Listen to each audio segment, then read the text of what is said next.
फ़ख़्रे थर वॻे जो ॼाम ऐं थर जो बादशाह। अरबाब अमीर हसन सिंध जे सहराए थर जे ॻोठ खेतलारी में 1938 ईस्वी में जनम वरितो।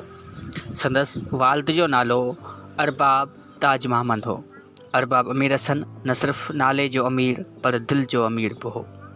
फ़ख़्रे थर अरबाब अमीर हसन लाज़वाल किरदार जो मालिक हो। लार थर कारूं झड़ ॼण त हिन जे पेरनि हेठां हूंदा हुआ। ॼण हू सार लहंदो हो सिंध ऐं थर जी हर शइ जी, थर जे अवाम जी, लोई ऐं लॼ जी, सक़ाफ़त ऐं तहज़ीब जी, थर जे मिसकीननि, बेसहारनि, ग़रीबनि, मारवारनि जी, थर में समायल तमामु इंसाननि जी हू सार ऐं संभाल रहंदो हो।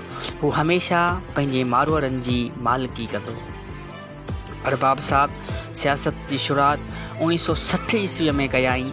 पाण सभ खां पहिरीं 1960 ईस्वी में कलोई यूनियन काउंसिल जो चेयरमैन थियो। 1970 ताईं पूरा 10 साल चेयरमैन रहियो। 1970 जे इलेक्शन में जॾहिं ज़ुल्फ़िकार अली भुट्टो सॼे मुल्क ते छांइयल हो, तॾहिं बि अरबाब अमीर हसन खे न लोॾे सघियो। PP उम्मीदवार मीर ख़ुदाबख़्श टालपुर अरबाब अमीर हसन जे अॻियां बेबस नज़र आयो ऐं उन्ही इलेक्शन में बि अरबाब अमीर हसन वॾे मार्जन तां कामयाबु थियो। अरबाब अमीर हसन 1980 में मजलिस शूरा जो मेंबर थियो। 1983 जे आम चूंडनि में क़ौमी असेंबली जे हल्के तां आज़ाद उम्मीदवार तौरु फार्म भरायई ऐं थरपारकर जी तक तां कामयाबु थी पोइ मोहम्मद ख़ान जूणे जी हुकूमत में शामिलु थियो ऐं थरवासियुनि जी ख़िदमत कयाई। 1988 वारी इलेक्शन में पाकिस्तान पीपल्स पार्टी पूरी सिंध मां अक्सीरियत सां कामयाबु थी हुई, पर उन ई टाइम में बि अरबाब अमीर हसन आज़ाद उम्मीदवार तौरु पंहिंजी तक तां कामयाबु थियो। अरबाब अमीर हसन 1970 खां 1990 ताईं सूबाई ऐं क़ौमी असेंबलियुनि जो मेंबर रहियो। 1990 खां पोइ पाण राजवानी फ़ैसिलनि निबेरनि में मसरूफ़ थी विया ऐं अरबाब अमीर हसन जा फ़ैसिला तमामु घणा मशहूरु आहिनि। अॼु बि थर या सिंध जा माण्हू अरबाब अमीर हसन जे कयल फ़ैसिलनि जो मिसाल ॾींदा आहिनि। चवनि था त केॾा बि ॾुखिया मसइला हू मिंटनि में हल करे छॾींदो हो ऐं फ़ैसिले करण जी हुन वटि का कुदरती ॾात हूंदी हुई। हू अक़ल जो अनवीर ऐं दाना माण्हू हूंदो हो।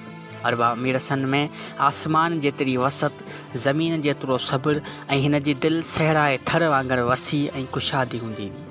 उहो ई सबबु हो जो वक़्त जो को बि लोॾो, तूफ़ान जूं लहरूं हिन खे लोॾे न सघियूं। अरबाब अमीर हसन जे कोशिशनि ऐं काविशनि सां 1990 में थरपारकर धार ज़िलो ठहियो। उनखां अॻु में थर, उमरकोट ऐं मीरपुर ख़ासि गॾियल थरपारकर ज़िलो हो। अरबाब अमीर हसन 15 सेप्टेम्बर 2007 में कराची जे हिकु इस्पताल में वफ़ात कई। खेसि अबाणे ॻोठ खेतलारी में मिटी माउ हवाले कयो हुयो। रब्बुल आलमीन खां दुआ आहे खेसि जन्नतुल फिरदौस में आला मक़ाम अता फ़रमाए, आमीन। जेतोणीकि अॼु अरबाब अमीर हसन असां में मौजूदु न आहे, पर उन जो आवाज़ु, उन जूं ॻाल्हियूं, उन जो छॾियल किरदारु, उन जो नज़रियो अॼु बि सिंध जे थरनि, बरनि, ॻोठनि, शहरनि, ओताकनि ऐं ओतारनि में गूंजी रहियो आहे।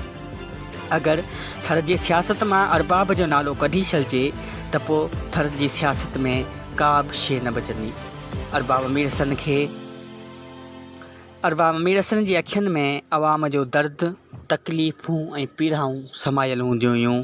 अरबाब अमीर हसन हर माण्हूअ जी सार संभाल लहंदो हो ऐं उन्हनि जी मालिकी कंदो हो।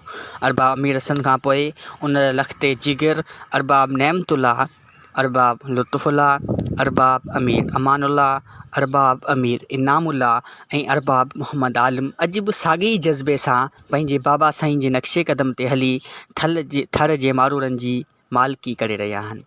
उहो ई सबबु आहे जो थर जा माण्हू अरबाब लुत्फ़ ऐं संदसि भाइरनि में उमेद जो हिकु रोशन ॾींहुं ॾिसनि था।